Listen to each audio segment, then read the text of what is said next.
PowerPoint. There we are. Woohoo! There you go. Yep, we're live. Are we live? We are live. All right. Let's bring up that PowerPoint, hopefully. And off we go.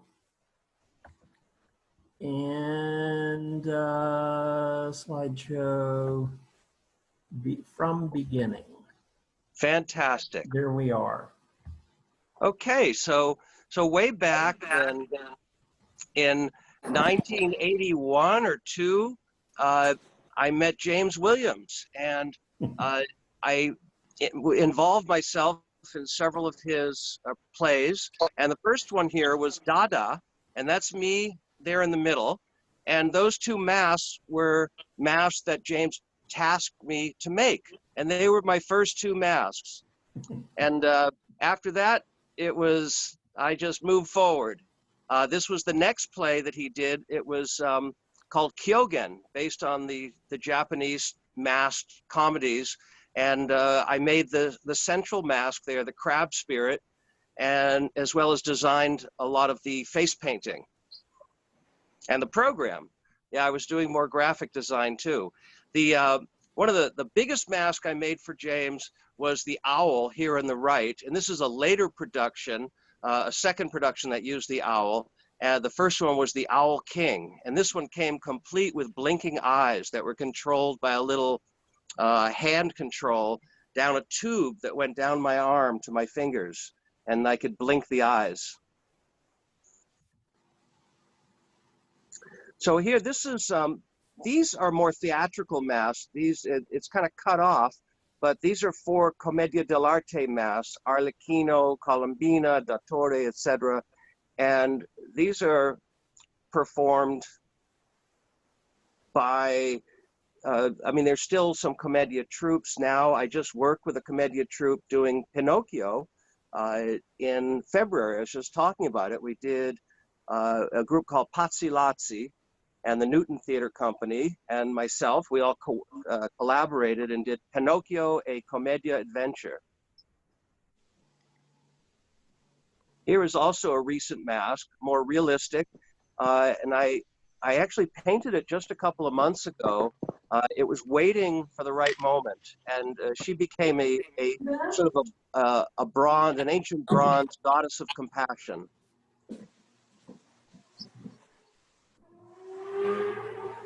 This is also one that's recent that I made during the pandemic quarantine, and I actually I've gone out shopping wearing this mask with my filter mask over my mouth and nose. It's just to add to the general cognitive dissonance in our local area. Back to theater masks. So this was from a set of masks that I did for the GAM Theater in Rhode Island. It was called Morality Play. And this particular character was based on the character of pride. And you can see the expression, the heightened expression in the face that looks sort of, derisive and a little bit disgusted. And here's something completely different. On my, I was a Fulbright artist, and I lived and worked in Jamaica for several months. And we made giant masks of 10 of the national heroes and cultural icons. You can see Bob Marley there on the right. And you may not recognize all the others, but Norman Manley, if you arrive in Kingston, you'd arrive in Norman Manley Airport. And the runner in the center actually is the runner. What is his name? He's the only living. Usain Bolt. Yes, Usain Bolt. And that was the last one we made. And he was the only living, fellow who was living that we honored. And he actually got to see the national celebration that these were for. And here was we had a little party the night before I left. And these were all put on display. That's Nanny of the Maroons right in the front. And this is where we had a big party with lots of food and testimonials There was a huge rainstorm, like a tropical rainstorm, while we had our tearful farewells and reminiscence over the intense, like 8 to 12 hours a day, 7 days a week, that with our team that it took to make these. It was remarkable. They started not knowing how to, most of them weren't even artists, the team that I was given. And I got everybody to come to work every day and learn how to make these beautiful masks. And this was during the national celebration. So it was quite an achievement. There's the Usain Bolt before it was even demolded. That's me in the center, and some of my team on the left, and a friend that I made there on the right. So he and his wife took me around the island a little bit. I was getting a little cuckoo from working all the time. Now here's one that I did. I think I did it before, either just before or just after. These were 3 rapper masks that I did for a rapper down in Atlanta, Georgia. And they were masks of Kanye West, Jay-Z, and Lil Wayne. And these were made for his video for a new song that he had made. That actually the video, it ended up getting him a record deal. So it made a big deal. And here's some of the pictures that he took that he sent to me. And this is kind of a little backstage picture here. And you can see how large these masks are. Folks are looking through the upper lip and maybe just above the upper lip. There's screens inset there that the performers can see through. Here's some other oversized masks, these done for an Iranian American human rights group. And these masks, giant masks of the Ayatollah Khamenei and President Rouhani, have appeared numerous times at Dag Hammarskjöld Plaza at the United Nations in New York City, as well as at the White House. And now we go into the world of cosplay. Here's what comes out to be more of a sort of a Beauty and the Beast. This was a character that I brought to one of the Comic-Cons, and my roving performer found someone dressed as Belle or one of the other beauties, and they got together, and there's just something about that Beauty and Beast combo that always seems to work. I have actually made the Beast, the actual Beast, for a ballet before. This was not made as that particular Beast, but I have actually made that Beast. Another classic like Beauty and the Beast is our Nutcracker, and right now I'm engaged in making a set of 12 Nutcracker masks for a ballet company in Texas. But this was a previous set of Nutcracker masks, at least a detail of the image that I did for another local ballet. I've also made masks for the Boston Ballet for their famous production of the Nutcracker. Here's a Batman mask. This is not the client. This was just a friend was visiting and he put it on. I took a photo, and that photo just happened to be available when I was sending James pictures. I'm still waiting to ship that mask. And everybody's gotten very quiet here around the pandemic because all the big conventions that people are wearing these masks at are all canceled. So I'm even worried about the ballet. I've been working on that every day, and who knows? So this was back from the Pinocchio show. This was the mask of the Blue Fairy. And I took the opportunity to interpret the Blue Fairy as kind of a blues fairy, and gave her African-American features and hair, because it seemed to fit the character. And it worked really nicely. I really like to promote diversity in my works, and to not just do what's right forefront in my mind, but to dig a little deeper, to focus a lot on female characters, on diverse racial characters, etc. Here was the Pinocchio. If you are familiar with Commedia dell'arte, you can see that I made Pinocchio as an Arlecchino, and he has a telescoping nose, but he's a distinctive Arlecchino character. Here's the Pinocchio with his donkey ears, and those are attached with magnets so they get put on and off. And that's actually the performer visiting my studio and trying out the the mask for the first time. Here was the cat that was used as the fox's companion. This is before I added the dark glasses and some raggy fur around the borders, but I really always liked this photo. It was just sitting on my desk.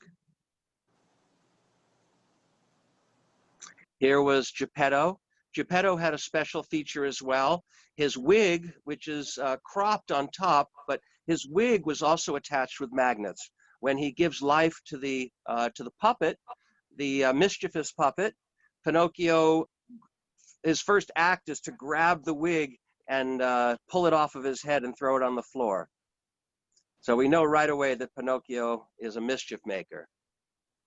So my natural inclination is to focus on mythological figures, animal figures. It's probably my favorite subject matter. And here was a raven that I made in the early 2000s that we took out to the woods and did a photo shoot. This is one of the images that we got with a Victorian gown and a nice natural setting. It really comes alive in a natural setting. Here's another photo shoot. I made a set of fairy masks, sort of furry and fairy and just magical characters. And of that grouping, here was just one image. The models brought these fun costume bits, and we all played around in the woods and got some nice photos. Every now and then I get ideas for sets of things, and then we put them to use. Sometimes, you know, I get called to make specific things. Other times I make things and then find a purpose for them. This was the puka, a dark fairy from more Celtic mythology. This was from a dark version of Midsummer Night Dream, where the Puck was played as a puka and a very dark character. And it's one of my favorite masks. And again, it shows my affection for working in mythological and animal subject matter. Here's me with my particular Lion King, not the Lion King, but a Lion King. And this is just one that I made experimenting with a variety of different aesthetics, different material. You can see the diversity of material, kind of a hammered brass and all sorts of different types of materials. I had a lot of fun making this. He also, you can kind of see his dreadlocks coming down and back. The whole back is those dreadlocks. So he's a pretty dramatic mask. There's a little full figure of him. You can see all the dreadlocks and the staff with the horns. This was at a fashion show. I also made a mask for our production of the Monkey King. So one of the most beloved characters in Chinese theater and all over Asia is the Monkey King. And I sponsored a Beijing opera performer, Gafar Pourzar, who is famous throughout the world for his portrayal of the Monkey King.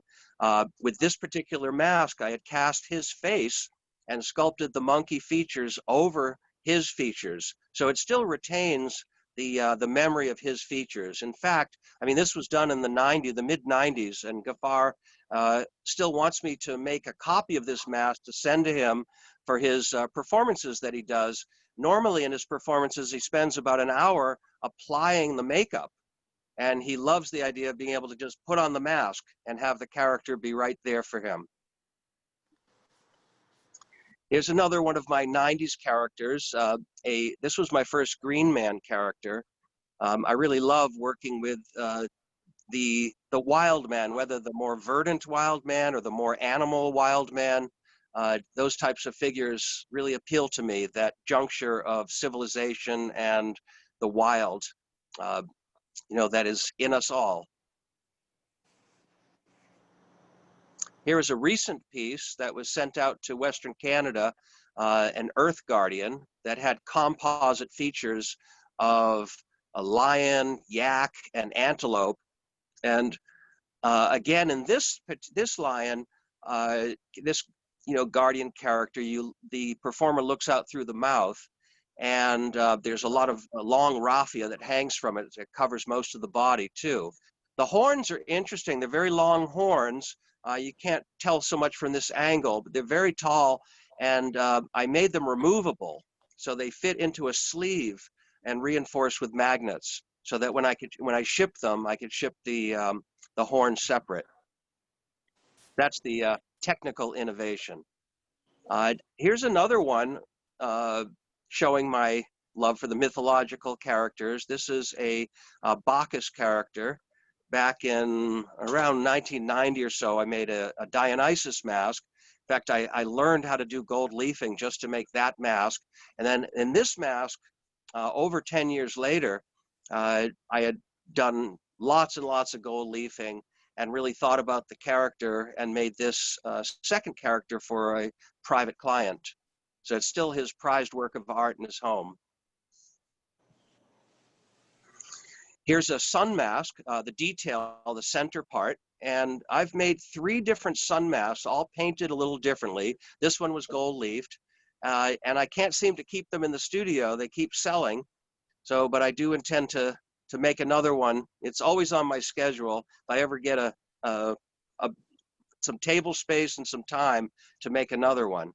I like seeing it hanging up in my studio. And then I like when clients walk out with them too. This was a recent piece. If you're not a gamer, you wouldn't recognize it, but it's from Legends of Zelda, a beloved video game, and it's called Majora's Mask. And I've gone to many Comic-Cons, and you see lots of people that try to make a Majora's Mask. And ever since I started going to the cons over a decade ago, I keep seeing these and keep thinking, you know, I got to make one of these sometime because nobody's doing justice to it.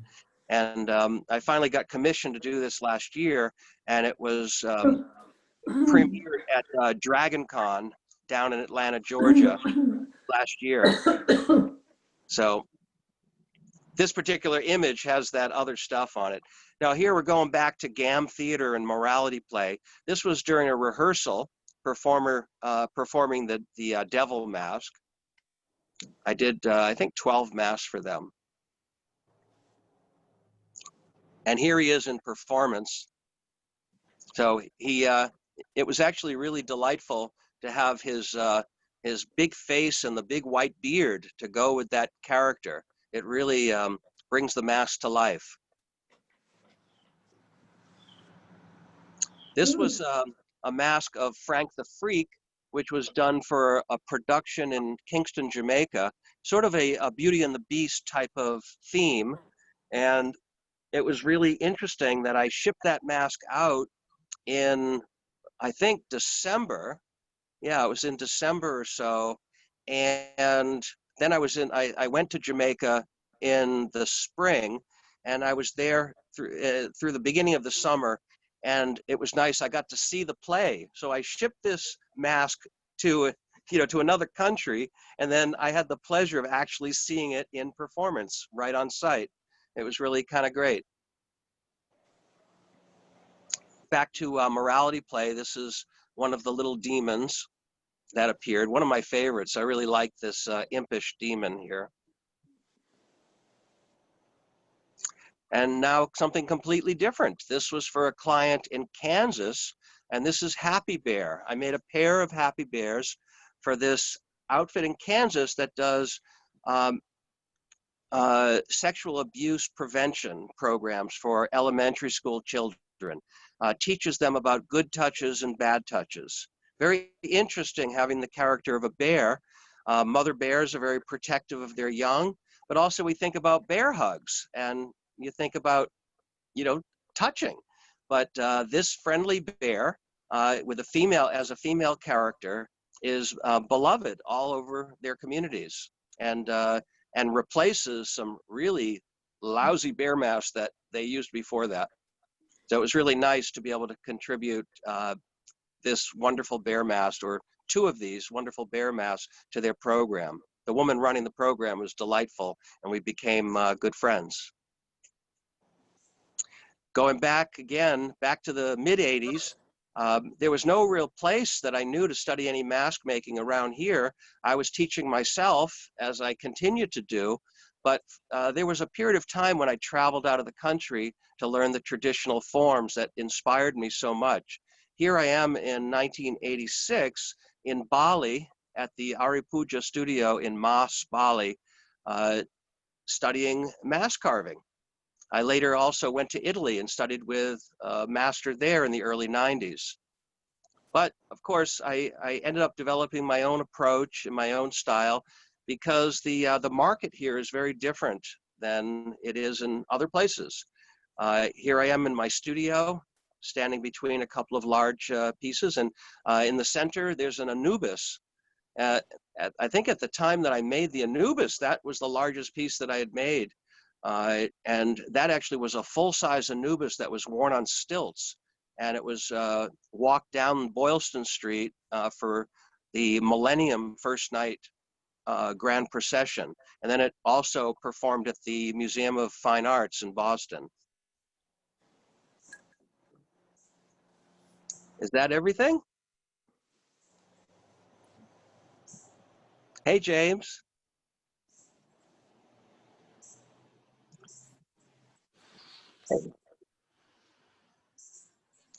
So is that, if that isn't everything, or if it is everything, you guys can unmute and I'm happy to answer some questions.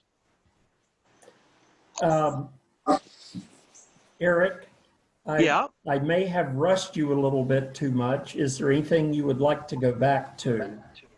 I don't know, how long did that take? If I'm guessing that we have a minimum of 5 more. Oh, wait a minute. 10 minutes we have left.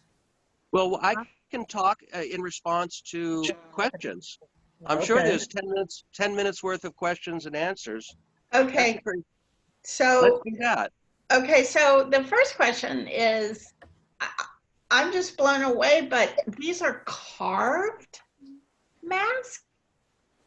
I mean, at one point, just towards the end, you said carving, so. Yeah. Well, I did study mask carving in Bali, and I studied mask carving and leather mask work in Italy, but that's not really what I do so much. I primarily work with paper mache, or what I call structural lamination, because there's lots of different recipes, and there's homemade paper pulps that may be used. There's different types of papers and wool-based papers and craft paper, muslin fabrics, for example, and I often will sculpt the mask in clay and make a mold first. Now, there's all different ways of making masks. One of the simplest ways to make masks is like you can see here. So here I have sculpted the mask in clay over a plaster matrix. And then I cover it with layers of paper and with muslin. For example, these two have their first layer of paper on it. And then there's one here that I've also, today I put a layer of muslin with some paper to cover the edges of the fabric so that it doesn't leave marks. And then I'll continue to put 5 different layers on this until I peel off the mask shell and cut off the edge, to the right configuration, and then move on to the next stages. This mask here was sculpted in clay, and then I made a negative mold, a rubber mold that I cast the papers down into. So rather than add them on top like this method, and for this one, I pushed the papers into the negative mold and pulled out this. So this paper mache is very hard. It has some give to it, a little bit of give, but it's a fairly rigid mask. So there's lots of different materials you can make depending on how rigid or how flexible you want them to be.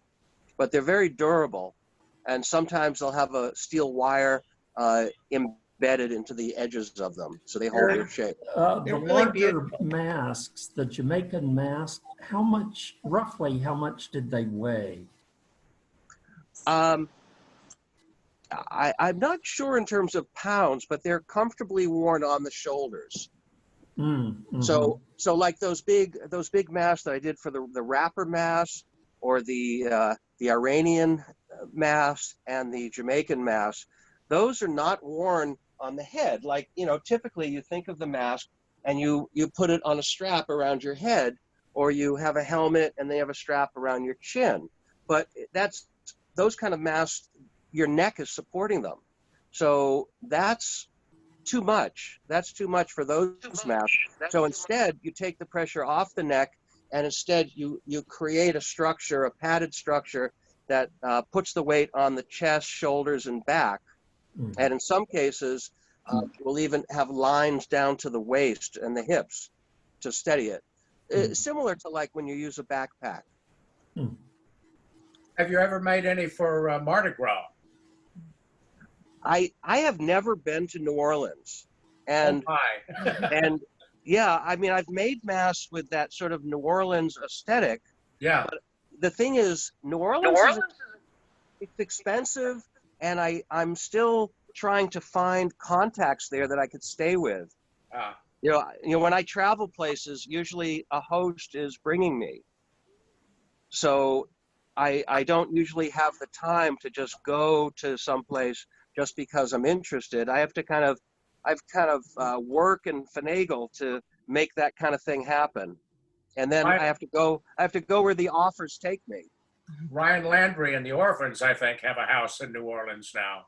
I actually, my only time in P-Town, can you imagine? I've been here all this time. I've only been in P-Town once, but I went down to spend the day with Mr. Landry. We had lunch and we were talking about a production, and I was really, really, really hoping to work with him because I really think he's brilliant, and I love his productions. Yeah. We didn't quite, we had problems with budget, but I love what he does, and I hope one day to make masks for him. It's just I take a lot of time making these. Yeah. So I really do try to do whatever I can do to facilitate working with the people I want to work with the subject matter I want to work with the themes and the messages that I want to work with. But, usually, I have to pay my mortgage, so I have to skew my choices towards what helps pay the bills. But, I cheat a lot. I try to do things that don't necessarily make much money, but satisfy my soul too. Eric, 4 minutes. I just want to make a comment, a very small comment. I was really interested in the puka that you did because one of my favorite movies, Harvey is a puka. Right. And that, of course, is the old Jimmy Stewart movie. So I just wanted to say that. I never knew what pukas look like. So thank you very much. Well, when the performer first put it on, and she's a Butoh performer, so she's used to delving into, the dark and mysterious. But when she first put on that mask, she called me on the phone, said, "Eric, I don't think I can do this." I said, "I put on that mask and I felt like I went down a dark well. I was terrified. I was in a terrifying and mysterious place." I said, "That's a perfect start." Yeah. And she ended up, her performance was so magnificent. It's actually the standout performance that I've ever seen with one of my masks. In fact, I started shortly after that. I started studying Butoh because I wanted to have what she had. Because it's a great art form for accessing the mystery and the power of the mask.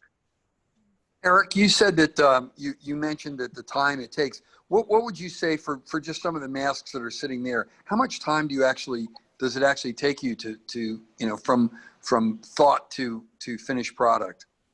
And I'm sure it depends on the mask, obviously, but it really does. There's so many parameters, and this is a very common question. You think that I'd have a better answer.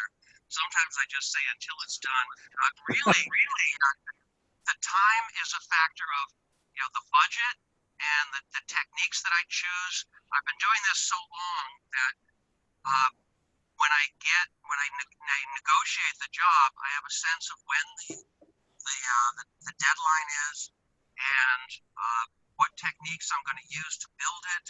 and I kind of know, what's going on.